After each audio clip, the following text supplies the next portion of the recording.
என்ன கேட்டால் ஸ்கூல் டேஸில் லவ் பண்ணிட்டு இருந்த மாதிரி காலேஜ்லேயும் போயிட்டு ஒன்றா லவ் பண்ணிட்டு இருக்கலாம், பக்கத்தில் இருக்கலாம் அப்படின்னு சொல்லிட்டு ஆசைப்பட்டு போகிறது வேஸ்ட்டுன்னு தான் சொல்லுவேன்.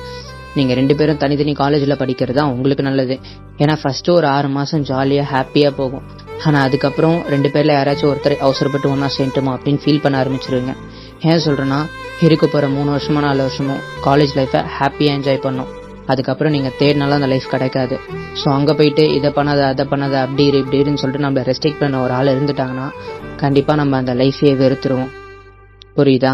உங்கள் மைண்ட் வாய்ஸ் எனக்கு புரியுது. இப்போல்லாம் பக்கத்தில் இருக்கவங்களே நம்ம முடியல, இல்லை லாங் டிஸ்டன்ஸில் இருந்தால் மட்டும் நம்மளுக்கு உண்மையாக இருக்க போகிறாங்க அப்படின்னு சொல்லிட்டு தோணலாம், தப்பு கிடையாது.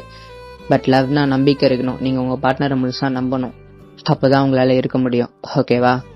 அதுவும் இல்லாமல் என்னோட பார்ட்னர் எனக்கு எப்பயுமே ஃப்ரீடம் தருவாங்க, என்னை ஹாப்பியாக தான் பார்த்துப்பாங்க அப்படின்னு தோணுச்சுனாலும் நீங்கள் ஒரே காலேஜில் படிக்கலாம். பட் அவசரப்பட்டு ஒன்றா சேர்ந்துட்டோமோ அப்படின்னு சொல்லிட்டு நீங்களும் ஃபீல் பண்ண வேண்டாம், ஆப்போசிட்டில் இருக்கவங்களும் ஃபீல் பண்ண வைக்க வேண்டாம். அப்புறம் அது 2 பேருக்குமே ரொம்ப ஹர்ட் ஆகும். சரியா? கேட்டுக்கிறதும் கேட்காம இருக்கிறது உங்களோட விருப்பம். பாய், டாட்டா பாய்.